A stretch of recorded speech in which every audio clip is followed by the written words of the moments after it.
Chào các bác, đây là cái máy tính Casio là FX 570 VN Plus. Hiện tại bấm không lên màn hình. Em sẽ tháo ra kiểm tra cái máy tính này. Cái dòng máy tính này sửa rất là nhanh, dễ. Đa số là những cái này em đều sửa giúp thôi.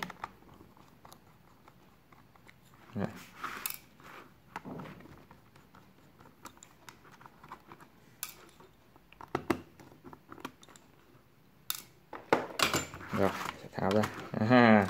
Cái đồng hồ này, cái máy tính này dùng pin tiểu này các bác này, pin đũa, gọi là pin đũa. Sẽ tháo ra. Đấy, để cho nó khỏi ấy.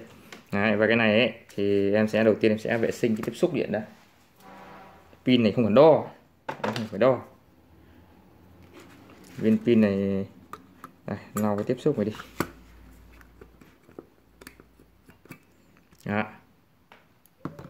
Rồi, cả cái tiếp xúc này cũng lau đi các bác nhé. Tiếp xúc hai đầu này mình sẽ lau đi. Lau đi. Đấy. Lau bằng giấy, chả cái gì cao siêu cả.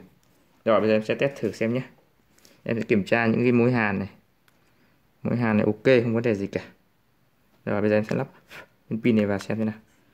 Đấy, viên pin này không đo. Lên rồi đây các bác này. 1, 2, 3, 4, 5, 6, 7, 8, 9. On. Shift. Off. Off. Tắt. Thử ấn xem lên không. Đó, lên rồi. Đấy, vậy thì nó bị bệnh gì các bác? Do cái tiếp xúc điện này nó không tốt nên nó gây ra hiện tượng như thế thôi. Xong rồi. Xong rồi các bác. Sửa xong cái máy này trong vòng vài phút thôi đúng không ạ? Rất là nhanh. Đó. Quá nhanh đúng không ạ? Đó.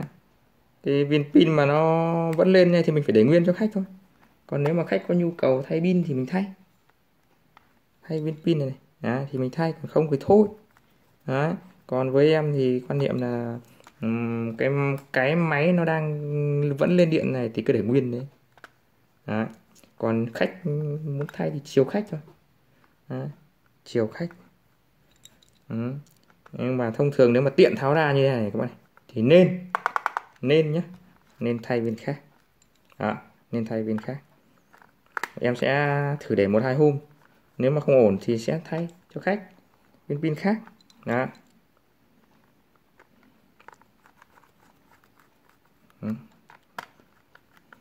Bây giờ bắt chặt này.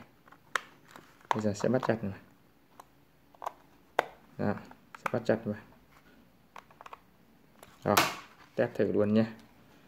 7, 8, 9, 1, 2, 3, 1, 2, 3, 0. Đó, không sao, ok. Shift off, tắt. Được chưa? Bật đi. Đó. Chạy bình thường này các bác. Đó. Bây giờ là ok rồi, thấy không?